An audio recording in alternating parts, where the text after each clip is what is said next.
За, тариаланч дэрж байна подкаст цувралын энэ удаагийн дугаарыг бид Увс аймгийн баруун төрөн сумаас бэлтгэж үзэгч та бүхэндээ хүргэж байна. Тэгэхээр энэ удаагийн дугаарт Увс аймгийн баруун төрөн сумын засаг дарга Идэр сайхан оролцож байна.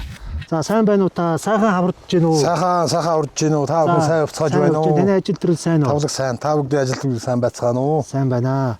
За, ярилцлагын өмнө манай үзэгчдэд та эхлээд өөрийгөө товч танилцуулбал тийм ээ. За намайг Батсуур Идэр сайхан гэдэг. Би энэ баруун төрөн сумд 1980 онд төгсөж 10 жилийн цэцэрлэг сургуулиар дамжиж төгсөөд 1998-аас 2003 онд бол хөдөөжих их сургуулийн агри инженерийн газар тариалан үйлдвэрлэлийн инженер технологич мэргэжлэр одоо дүүргэж төгссөн юм хүн байна. Баруун төрөн сум бол зөвхөн миний сонссноор баруун бүсийн газар тариалангийн тулгуур ийм бүс нутаг байгаа тийм ээ. Одоо ганц газар тариалан эрхэлж байгаа анхны Монгол улсын дөрвөн сангийн аж ахуйн нэг яа харахгүй мөн гэж ярьдаг газар тариалангийн одоо үлгий бүс нутаг байгаа. Тэгэхээр манай сонсогч үзэгчдэд та энэ сумор нутгийн тухай бас товч мэдээлэл өгвөл тийм ээ. Ямар онцлогтой сумын суурь бааз эдийн засгийн одоо бол тулгуур нь юу юм тийм ээ. Эндээс товч мэдээлэл өгвөл та. За манай баруун төрөн сум бол 1929 оноос эхлэл үүсэлтэй. За анх бол манай сумыг одоо түүхэнд бол Улаансан нэртэйгээр морин станц хадуурын баригад одоо энэ үүсэж энд одоо энэ малчтын хадлан тижэл бэлтгэх зорилгоор Улаансан нэртэй юм аж ахуй нэгж бий болжсэн юм байна лээ. За мөн 1934-өөс 1937 оны хооронд энэ улам өргөжинд тэлээд одоо мал аж ахуйн маамс станц тийм ээ болж өргөжж ийм дандсан төвхтэй. За мөн сайд нарын зөвлөлийн 1943 оны одоо тогтоолоор энэ одоо маамс станц гэж үүсээд за мөн тэр нь цаашаа улам өргөжөөд газар тариалангийн салбар одоо тариа будаа малын дэжэл үйлдвэрлэл нь улам өргөжөөд нөгөө гурилын үйлдвэр малын дэжэл үйлдвэрлэл энэ газар тариалангийн салбарын одоо өргөжлөлт нь улам ихсэж за мэдээж томилт болон одоо их сургууль мэргэжлийн хүмүүсийн одоо томилгоот бие бүрэлдэхүүн энд ирж ажиллаж ингэж өргөжсөн төвхтэй. За мөн 1959 онд одоо бүгд найрамд Монгол улсын ардын хурлын тогтоолоор яг баруун туран сум гэсэн статустай болсон ийм төвхтэй сумаа. За манай сумын бол үндсэн үйлдвэрлэл бол мал аж ахуй газар тариална. За манай сум бол 4 багтаа. За одоогоор нэг 2026 оны хувьд нэг 49 мянган толгой малтай, 2700 гаруй хүн амтай. За мөн төрийн төсөв болон төрийн байгууллагын нэг 7 аж ахуй нэгж одоо үйл ажиллагаа явуулж ингэж явж байна. За газар тариалангийн хувьд бол нэг 270 гаруй иргэн аж ахуй нэгж нэг 43 мянган га талбайг эзэмшин ашиглаж тийм ээ газар тариалангийнхаа үйлдвэрлэлийг эрхэлж ингэж явж байна. За манай сумын яг үндсэн үйлдвэрлэл бол яг мал аж ахуй газар тариалангийн сумаа. Яг одоо та хоёр энэ устын системийн одоо ихэн дээр ингээд сууж байна. Манай үзэгчд бас магадгүй юм ч одоо юу нуур усны дэргэд ингээд яриад байгаа ингээд анзаарч магадгүй л дээ тийм ээ. Тэгэхээр баруун төрөн сум бол одоо та бас сая хэллээ газар тариалангийн гол тулгуур нутаг гэдэг. Тэгэхээр энд нэг том бүтээн байгуулалт хийгдсэн нь энэ устын систем байгаа тийм ээ. Одоо социализм үед Оросууд ирж ингэж ийм сайхан бүтээн байгуулалтыг хийж өгөөд ингээд үлдээсэн байгаа. Өнөөдөр ч гэсэн ингээд энэ устын систем нь ашиглагдаад явж байна. Тэгэхээр энэ газар орны тухай бас тавьж мэдээлэл өгвөл тийм ээ.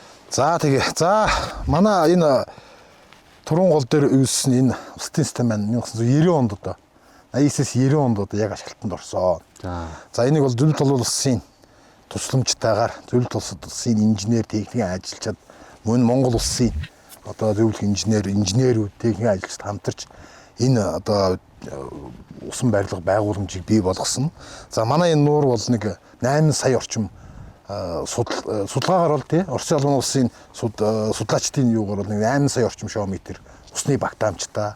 За яг үндсэн юугаар нь явах юм бол нэг 4000 орчмыг бол одоо хүчин чадлаараа бол услах тийм хүчин чадалтай гэж одоо яг өнгөрсөн зураг тооцоо судалгаан дээр нь үндэссэн байдаг. За одоогийн байдлаар бол манай сум нэг 2000 орчим гад яг энэ устын системээр бол ашиглагдж байгаа. Энд бол нэг нийт нэг 4-5 аж ахуй нэгж одоо яг газар услаатай газар тариална нэг багхан за хамгийн том нөх юм бол одоо усчлах хөвцөөд компани буюу Төвийн шүүрт маань нэг 1800 орчим гааг эзэмшиж ашиглаж байгаа. За мөн энд бас 30 гаруй тариалан ногоочт маань бас сувгийн услага байсан. Одоо усны алдагдлал одоо цагуурын нөхцөл байдлаас болоод уур амьсгалын өөрчлөлтөөс болоод хурд хүнсний хэмжээ нь усны түвшин бас багасж байгаа учраас ер нь бас тийм шуудууга болоод дуслын устдын систем болон тийм шаланк одоо тийм турбаагаар устдаа шийдээд ингэж явж байгаа. Ийм их өгөөж буянтай ийм сайхан нураа. Ер нь ерөнхийдөө бол манай сумын баг нэг 60-70% нь бол энэ нууртай ер нь холбоотой. Бүх одоо ажил амьдрал үс тэр ажлынхан амьдрал эдийн засгийн хөшүүр нь бол яг энэ услаад газар тариалгаас ихсэн. Ийм учиртай. Энэ зүгээр ажиллах горим нэрний яаж явдаг? Энэ нуурын усыг юу хаанаас яаж бүрдүүлж байгаа? Энэ нуур бол ерөөсөн манай манай сумчин хангхийн ар бэлд. Төрийн тусгай хамгаалалтаа хангхийн ар бэлд суурьсан ийм 336.1 мянган гаатай ийм сум байхгүй. Тэгээд энэ нуурыг бол туруун гол гэсэн туруун голын голдрол дээр яг энэ нуурыг одоо тэр зөвлөлт толгойд ус болон Монгол улсын усны хүмүүст одоо судалгаа шинжилгээгээр энийг яг одоо тооцоог нь гаргалаа. 89-с 90 онд одоо яг бүтээн байгуулалтыг хийж гад яасан. За одоо энэ бол яг энэ нуураас одоо тэр тэнд байгаа хошоогоос нэг 2000 диаметртэй энэ 2 турба эндээс 15 км талбаараа явуулсан байна. За. Тэгээд одоо бид өхөн бас тэнд тооцоо судалгаа архивээс ингээ хайхлаар одоо яг усчлах хэмжээт компани буюу бусад тариаланчтай очсон нь бол 1001 турба очсон байгаа. За тэн дээр мэдээж энэ усны мэргэжлийн хүмүүс нь тооцоо судалгаа хийгээд одоо тэр яг тариалангийн талбай дээр бол 250 турба харин нарийсгад очсон. Яг усныхаа өөрийн даралтаар бүх одоо талбайгаа усалдаг. За энэ бол ер нь ямар нэгэн тийм гадны нөлөөлөл тоог цахилгаан хэрэглэгддэг. Өөрийнх нь усны инерцээр л одоо яг услага хийдэг. За энэ хуучин бол энэ чинь балжанк буюу балжанкаар одоо Оросын улсын балжанкаар одоо усалдаг байсан. Одоо харин сүүлийн үед энэ Төвийн шүүрт компани аваад сүүлийн пергат арай нэг усны зарцуултыг багасгадаг пергат систем тавьчихсан. Нийт 16 пергат одоо тавьчихсан. Үйл ажиллагаа явуулж байгаа ийм сайхан өгөөж таньдаг байна. Тэгэхээр түрүүн ярьж байна. Ер нь баруун турун сумын хөгжлийн хоёр баг нь бол ерөөсөө мал аж ахуй газар тариалан биш тийм ээ. Тэгэхээр хоёулаа бол өнөөдөр одоо тариаланч ярьж байна. Подкаст цуврал нэгэнт одоо газар тариалангийн салбар руу ороод ярьж байгаа болохоор ерөнхийдөө энэ бүс нутагт энэ баруун турунд газар тариалангийн үйлдвэрлэлийг тогтвортой авч явж хөгжүүлэхийн тулд за магадгүй услахаатай газар тариалан хөгжүүлэхийн тулд аймаг за сум орон нутгийн зүгээс ер нь ямар бодлого бариад явж байна? Ойрын зорилт юу вэ? За бид бүхэн бас өнөөдөр яг энэ зорилгын хүрээнд урмал газар тариалны эдэмжний хүрээлэн болно. Хүн сөдөж байгаа газар аймгийнхаа баруун турун сумынхаа тамгын газар тариаланчт малчтайгаа хамтраад зөвлөгөө хэлэлцүүлгийг хийлээ. За энэ дээр бид бүхэн бас ярилцаад ер нь зөвлөмж боловсруулад цаашид энэ баруун турун сумын газар тариалан гэр нь яаж өргөжүүлэх үү, хөгжүүлэх үү. Өнөөдөр баруун бүсийг газар тариалангаар газар тариалан гурил хэмжээлээр одоо хангах, их усрыг хангах ийм том субъект болцсон. Засгийн газрын тогтоолон гарцсан. Баруун бүсийн тулгуур төвгээ зарлцсан манай сумыг. Тэгэхээр энэ дээр бид хэд зөв миний өөрийн бодол, миний би өөрөө бол анх 2006 оноос байгаль хамгаалчаар ажиллах гараа эхэлчихсэн. Баруун турун тамгын газарт. Тэгээд агроном хийгээд тамгын газрын дарга хийж яагаад тэгээд сая өнгөрсөн 24 оны сонгуулиар одоо энэ цэцэргийн ажлыг эрхэлж байгаа. За миний хувьд бол газар тариалангийн юун дээр бол ерөнхийдөө энэ манайх одоо бол маш тийм бичил газар тариалан маш нэгдэлж хөдөлж байсан бол малчт нь малаа аваад газар нутгаа ингээ явцдаг. Гэтэл манайх болохоор яг тийм байхгүй. Яг газар тариалан үндсэн үйлдвэрлэл маань газар тариалангаараа байсан. Тэгээд техникчд маань техник тонд хөрөмжөө авч үлддэг нөгөө нэгдэлж хөдөлгөөн хөвчлөг хөрөнгөөр тэгээд яг үндсэн үйлдвэрлэл нь тариа ногоогоо тариад ингэж явсан. Ийм төвхтэй.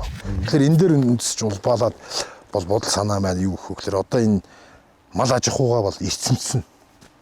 Яагаад тэгэхээр одоо тариа ногоогоо тарьчих чинь. Нөгөө дарсны уран бол нөгөө жинхэнэ үржүүлгийн мах сүний чиглэлийн тийм аа тухайн одоо нутгийн онцлог халуун хүйтэн төсвөртэй үржүүлгийн мал аж ахуйгаа хөгжүүлждэг. Тэгээд газар тариалан болохоор тэр мал аж ахуйнхаа тэжээл ногоог тариад хангацдаг.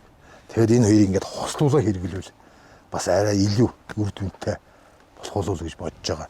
За орон нутгаас бол мэдээж бид бүхэн сумын хурал бүрдүүлж байдаг орон төвчлийн төсвөөсөө бол тодорхой хэмжээний зөвлөгөө байна. Тариаланчдыг одоо дадлагжуулах, мэрэгшүүлэх, сүүлийн техник технологи нэвтрүүлэх, инновац одоо юу байдаг тий? Тэр одоо сүүлийн шинэ эрэлт технологиор нэвтрүүлэх гэсэн иймэр одоо ер нь цэнэглэх одоо ажлуудыг ихний очид хийж байна. Азлагдсан бүс нутагч гэсэн одоо нөөц бол байна тийм ээ. Газар нутаг байна, саахан хөрс шороо байна, хүн хүч байна, техник байна. Ингээд бэхжээд яваад иржээ. Гэтэл бүх юм ингээд бүрдчихэд байхад одоо ингээд нэг юм урах цаалтаад байна шүү дээ тийм. За байгаль цагуурыг мэдээж нөлөөлж байгаа. За хоёрдугаарт хамгийн гол нь одоо ер нь энэ хөдөө аж ахуй газар тариалангийн үйлдвэрлэлийг урах завхыг бас нэг гол үндэс бол хүний хүчин чармаалт юм аа гэж байгаа. Тэгэхээр бид одоо ерөөсөө л энэ доктортой урах завхын тулд энэ технологи гэдэг дээр хүний одоо үйл ажиллагаа гэдэг дээр алдаад байгаа юм шүү. Энэ бас нэг урах залдах нэг гол шалтгаан болоод байгаа юм шүү гэж л харж байгаа юм л та. Тэгээ сая бид бас бүгд ярилцлаа. Зөвлөгөн дээр ер нь манай хөрөлөнгийн эзэмтэн докторууд Ганбаатар төвийн саярхалт намбар доктор хоёр ирж бид бүхэн тариалцтай хэлэхэд ер нь бид бүхэн зүгээр сая анализ хийхэд бол ерөнхийдөө бас хүний хүчин зүйл бол нэг 60% байдсан байна. Одоо уур амьсгалын өөрчлөлтөнд цагаагаараас бол нэг 37 40% байдаг гэдэг байна. Тэгэхээр яах вэ гэхээр одоо миний сая хэлдгээр тариаланчтайгаа чадварчуулах, мэрэгшүүлэх, дадлагжуулах, туршлага солилцох тийм аа. Ийм ажлуудыг маш сайн хийгээд дээрэс нь нөгөө нэгжээс авах ургацын хэмжээг нэмэгдүүлэхийн тулд нэг хөрсний үржил хэмээг сайжруулахын тулд тэр хүмүүсийн одоо тэр дээр үеэс уламжлагдаж үе дамжиж ингэж газар тариалангийн салбарыг авч ирсэн мэдлэг мэрэгэл нь тулгуурлаад шинэ орчин үеийн техник технологитой нь уялдуулаад ингэж өгөх юм бол бас нэлээд үр дүнтэй болох болов гэж сая зөвлөмжлөр бас ярилцсан. Их зүгээр байна. За тэгэхээр Монгол Улсын засгийн газраас хөдөө аж ахуйн салбарыг хөгжүүлэх за тэр дотор газар тариалангийн үйлдвэрлэлийг сайжруулж нэмэгдүүлж чиглэлээр бодлого бол байна тийм ээ. Одоо атрын 4-р аян ингээд хэрэгжээд явж байна. Хүнсний хангамж аюулгүй байдал гээл үр тариа төмс үнсний ногооны ургацыг нэмэгдүүлэх дотоодынхаа бүрэн хангах, гурилгуудаа талахаар бүрэн хангах гэдэг ингээд явж байгаа. Тэгээд яг танаа сумын тариаланчтай уулзаад явж байхад бол төр засаг шийдвэр гаргаж байна, бодлого боловсруулж байна. Харин тэр гаргасан шийдвэр нь яг одоо хөдөө орон нутагт энэ хөрсөн дээрээ бууж хэрэгжихгүй наа гэдэг гэж байгаа. Тэгэхээр та бол одоо бас энэ сум орон нутгийг удирдах байгаа хүний хувьд энэ төр засгаас авч хэрэгжүүлж байгаа энэ том зорилт энэ аяныг одоо энэ сум орон нутагтаа одоо буулгах, хэрэгжүүлэх тал дээр одоо яаж чармааж байна? Увс аймаг орон нутаг юу энэ дээр яаж анхаарч байна? Яг үнэхээр тэр эндээ ирээд хэрэгжихгүй байгаа юм. За ер нь ерөнхийдөө наадхан бол их том асуудал л та. Яг тэгэхээр одоо төр засаг бол мэдээж дэмждэгээрээ дэмжиж байгаа. Энэ хүнсний аюулгүй байдал Монгол хүмүүсийн одоо хүнсний аюулгүй байдал гурилд байгаа. Одоо монголчууд гурил махтай байхлаар тэгээд ер нь амьдэрдэг гэдэг зарчим. Тэгээд бүр дээр үеэс одоо газар тариалангийн салбар маань ингээ яваад баруун бүсийг хангаад иржсэн ийм түүхэн уламжлалтай. Ийм газрын нөөц баялагтай. Гэтэл манайх яасан одоо миний бодлоор нэг юу бол төв оройноос аслагдмал одоо 1200-300 км явна. Тэгээд тээвэр логист зам нь одоо хөгжөөгүй. За одоо манай тариаланчдын талбайгаас одоо ургуулсан буудаага хөргүүлэхэд одоо доор ажил 1000 км явж аваач өгдөг. Тэгээд нөгөө эдийн засаг тээврийн зардал нэмэгдэх нэмээ өртөх шингээд нөгөө бүтээгдэхүүн маань нөгөө гурилын үйлдвэр дээр очдог. Тэгээд эргээд хэрэгслийн газар очихлоор тээврийн зардал шингээсэн хүн дороо иж гарсан зардлаа нөхөх хэмжээний тийм ээ ашиг харж ингэж байдаг салбар учраас энэ дээр зам тээврийн асуудлыг нь маш нэгдүгээрт одоо бүр ингэж сайжруулад одоо манайх бол маш давуу талаар юусч байгаа. Өнгөрсөн одоо 2024-өөс 28 оны засгийн газрын хөтөлбөрт баруун турууныг Увс аймагтай холбох зам тээврийн асуудал маань одоо энэ жил тийм ээ 10 тэрбум тавигдаж Улаанбаатар холбогдох замын ажил маань одоо тараастан тавигдаад эхлэн явагдах байна. За мөн дээрээс нь Завхан аймгийн нөмөр сумаас Завхны одоо арцуур одоо Завхан аймгийн Тэс сумтай холбогдох зам маань бас явагдаж байгаа. Тэгэхээр манай яг газар тариалангийн бүс нутагт байгаа энэ сумын төвөөс нэг 50-60 км. За хамгийн ойрхон нэг 5 км байдаг. тарилжт маань газар дээрээс нь нөгөө гаргаж ургуулж авсан будаа тариагаа тийм ээ газар дээр нь боловсруулад за эсвэл зам тээврийн асуудал нь маш сайхан хөнгөнөөр ая тухтай шийдэгдэх юм бол дооройж энэ хүмүүсийн маань урамшуулвал тэр одоо тээврийн зардал нь хүн багасхлаар мэдээж тэр чинь тариалт маань чанартай өгөөж гарна тий. эдийн засгийн өгөөж үр ашиг тэр хүн үр ашиг авч байгаа учраас мэдээж тэр газар хөрс байгаль одоо тэр хөрсөндөө бол анхаарал хандуулж бордоо одоо ургамал хамгааллын бодис бүхмээ хэрэглэх юм таатай орчин бүрдэх болоод жиж байгаа. Дээрээс нь одоо яг манай дээр бол нэг өнгөрсөн 25 онд 2 удаагийн судалгаа хийсэн. Энэ бол Монгол Улсын одоо толгой компани, МАК компани бас одоо тариалангийн салбарыг хөгжүүлэхээр гурал тэжээлийн үйлдвэр, гомингийн үйлдвэр барихаар манай тариалчдыг бас 2 удаа авч уулзуулсан. Яригдаад байгаа тий. Тэгээ одоо яг шийдэлд хүрээгүй байна. Мэдээж одоо мөрийн хөтөлбөр тусцсан байгаа засгийн газрын төр хөвийн хвшлийн түнштийн хүрээнд гэж байгаа. Тэр компани бол ороод ирэх юм бол доройч бид нэр ямар ч тээвэр зардал гарахгүйгээр бүтээгдэхүүнийг нийлүүлээд гаагаас ургацын хэмжээнд анхаарад ингээд явбал уялдаа холбоотой ингээд явуулах зүгээр санагдаж байгаа. Энэ танаас өмнө тэр нэг 10,000 тонны элеватор баригдах юм яриа яваал гэдгийг тэгээд олон жил яригдж байгаа шүү. Энэний ерөн суур ажил юм эхэлж гэнэ үү? Эхэлсэн. За элеваторын ажил бол маш олон жил яригдсан манад. Яагаад гэхээр газар тариал нь бас нэг үе манайх чинь уналтанд ороод сэргээд 2010-аас 20 он хүртэл бол овоо сэргсэн шүү дээ. Өнөөдөр намайг одоо агроном хийж чад Скатав компани 75 та байсан. Хүмүүс өнөөдөр би эргээд ингээд сум толгоолоод ирсэн чинь өнөөдөр техник үнэхээр шинэ үеийн өчөө үеийн техник холтой болцсон. Тэр яасан гэвэл газрын өрөөгөөж. Тэгэхээр яг энийг дагаад бид бүхэн тэр агуулгах саваа үрээ тийм ээ нөөцлөх сав агуулгах гэж байдгүй. Манай ч одоо хуучин баахан тийм станц баригадууд байсан. Тэжээлийн агуулгууд. Тэр дээр үеийн Орсын заав маав гэдэг ийм дээр үеийн ийм төхөөрөмж байсан учраас одоо сүүлийн үеийн 10,000 тонны элеваторын ажлыг бол эхлүүлж чадсан. Өнгөрсөн 2 жилийн хугацаанд бол ямарсан суурийн ажлыг бол ижүүлэн хийгээд одоо өгөөд явсан. Одоо энэ жил одоо Улсын дэвсгэрийн хөрөнгө оруулалтаар уулна тэр суурин дээр дээр нь хийгдэх толгой юу барилга байгуулж механизм төрөмжийн ажил нь бол одоо уулна тендерийн зарлагдаад ингээ бүтээн байгуулалтах нь явчих юм бол энэ бол маш их өрөөгөөчтэй. Бид нар доройж өрөө гаднаас хайхгүй. Энд нөгөө өрөө аж ахуйн тэн дээр тулгуурлаад агуулгах савдаа хадгалж байгаа. Тэгээ таврын будаагаа ч гэсэн хадгалж байгаа шүү. Доройж таврын будаагаа хадгалж тий. Тэгэхээр сая одоо зөвлөгөн дээр бас хэлж байна. Та нар өрөө аж ахуйтай болгож байна. Бид нар өрөө аж ахуйтай болох гэхлээр нөгөөдгөө хадгалдаг стандартын сав суулга байхгүй. Тэгэхээр яах вэ? Тарьсан юугаа шинжилгээнд хамруулаад таваарлуу урлагийн үйлдвэрлэлүүд нийлүүлэх. Ийм л одоо юунууд явагдаад байгаа байхгүй. Ямар ч байсан тэгвэл зөвхөн баруун төрийн сумын тариаланчдын тухайд бол ямар ч байсан дэд өвцөд зам харилцаа одоо ингээд сайжраад за дээрэс нь энэ 10,000 тонны элеватор үр хадгалах баригдаад ашиглалтанд орчвол нөгөө нэг Улаанбаатар руу 1200-300 км тээвэр хийдэг асуудал нөгөө борлуулалтын асуудал гэдэг чинь ингээд эндээ шийдэгдээл зэгцрээл өртөг зарлагч хамаагүй багасаад явчих юм байна да тийм ээ. Олон давуу тал гарах нь шүү дээ. Тий, ер нь тийм их. Одоо сая бид нэр өнгөрсөн 25 онд нэг судалгаа гаргасан. Тэгээ манай газар тариалгын мэргэжилтэнгээр хамтарч байгаа судалгаа гаргасан нэг сүүлийн 7 жил илүү судалгаа гаргасан чинь яг үндсэн үр тарианыхаа ургасан ургацын баг 3/1-ийг нь шууд тээврийн зардалд хийж байгаа. Хийж байгаа. Тэгэхээр одоо чи манай Ус аймагт Улаанбаатарын холбосон тасмал замаас 100 км зай хол. Тэгээд бас орчин нөхцөлд нөгөө уулын ийм юугаар явдаг учраас бас их хэцүү. Тэр болон том машин явж байгаа. Бартасаад ихтэй. Тэр болгоно том машинууд ирнэ. Явах боломжгүй. Тийм баг. Тийм учраас одоо тэр замыг сайхан тавиад нөхцөлийн бүрдүүлээд агуулгах савын бий болгоод ирвэл бас чадчих нэгээрээ бид манад туршлагатай тариаланчд бол бүгд хийх боломжтой байдалтай байна. Хөгжил бол харагдаж байгаа юм байна тийм ээ. Ямар ч хонглын үзэрт байна. Тэр л байгаа юм байна тийм ээ.